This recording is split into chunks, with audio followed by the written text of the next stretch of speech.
Okay, well, I think a good place to start is just you guys have booked so much of this tour in sort of smaller venues or theater, club-sized venues. Why does that feel right for the band now?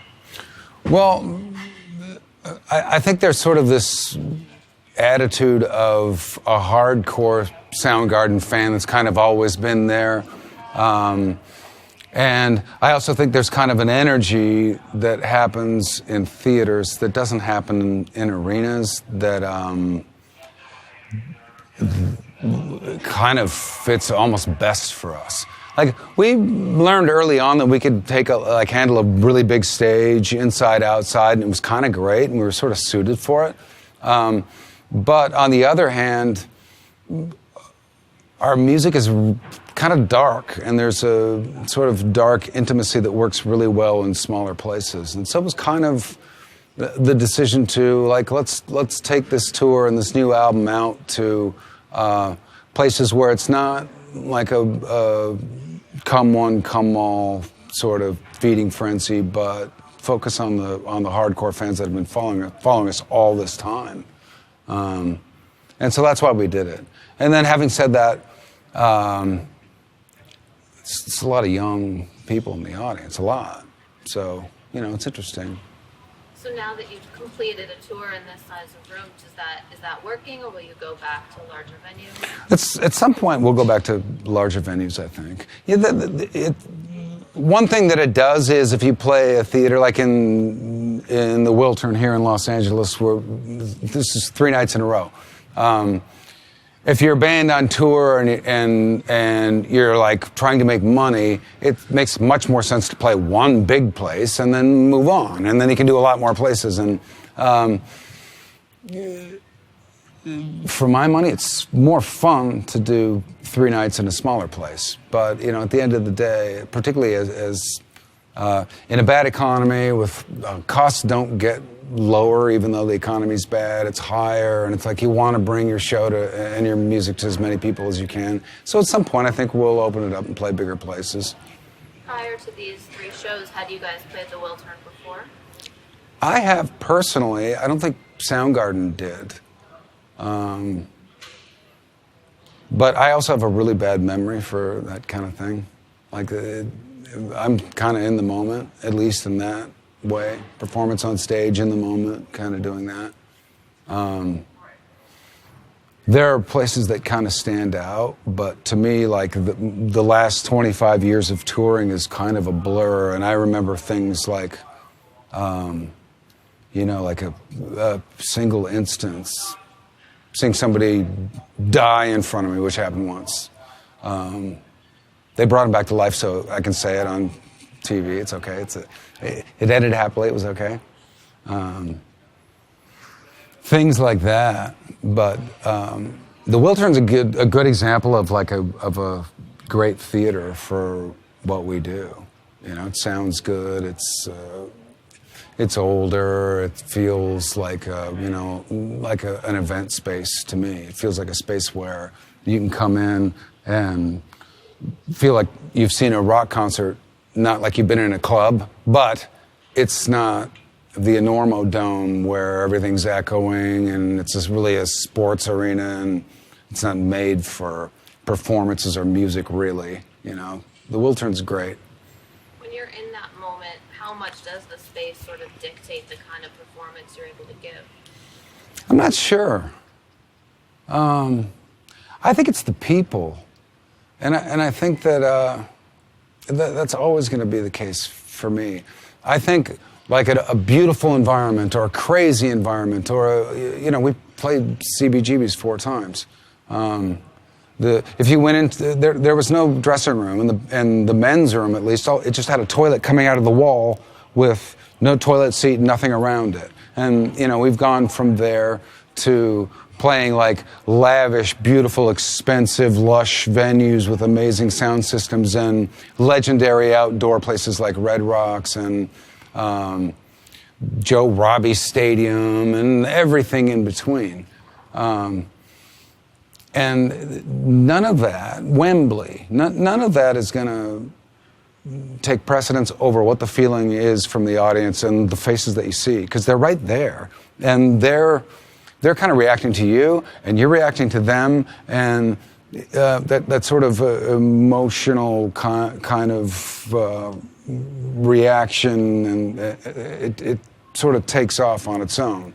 And that's the biggest thing. Then it doesn't matter where you are. It could be 1,000 people or 100,000 people. The feeling inside me or any performer is going to be just the same. It's not going to be bigger because there's more people. Not to me. Maybe to some people. When you were writing the new album, were you thinking about the live performance or how these songs would translate? Classically, I have thought that. On this album, I guess because we hadn't toured in so long, that wasn't the first thing on my mind.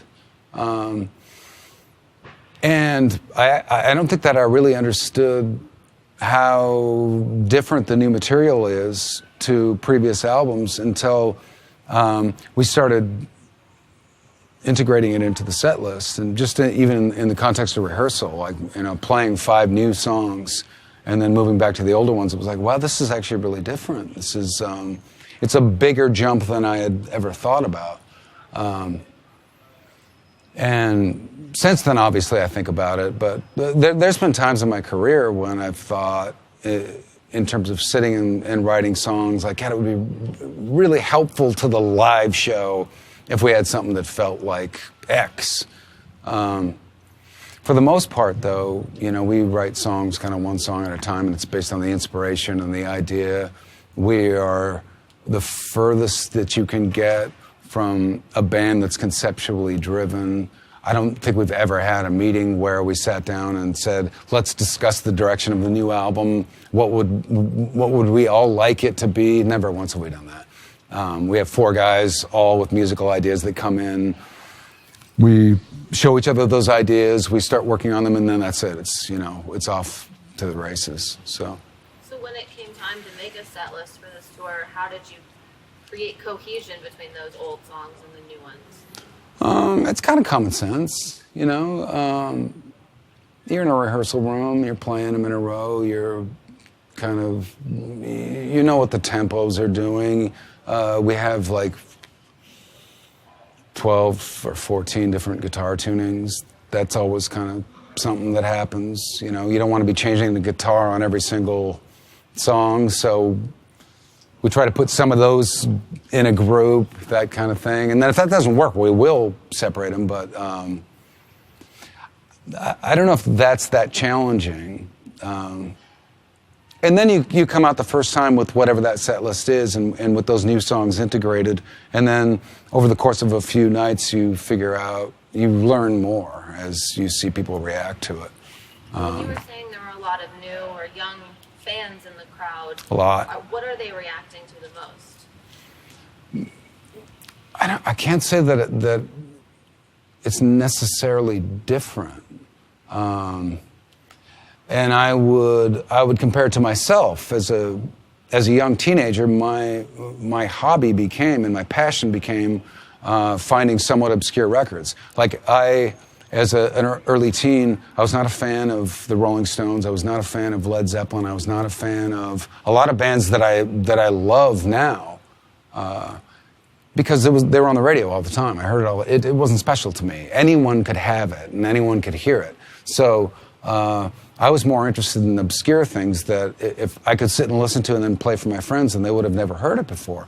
And I could sit in my room and listen to it, and it would always be new. I didn't know the words already because I heard it on the radio 1,000 times. So I think that sort of holds true with young Soundgarden fans, because I see them kind of singing along to lyrics from albums that came out 23, 25 years ago. And that's because they've discovered it and went and bought the record and listened to it. And it's that sort of, I think it's that journey of discovery also that kind of makes it theirs. And a young person's relationship to music is completely different. It's a badge. It's the outfit you wear. It's the group that you have decided to either reject or to join. or reject everything. It's how you separate yourself from everyone else. And what makes me excited is to see young people that know a lot of these old songs and realize that they're doing what I did as a teenager with our music, and that's the whole point. Do you feel like there's one song each night that feels like the emotional center to the set list, or something that the set revolves around? I think as soon as you feel like there's like a song that is kind of always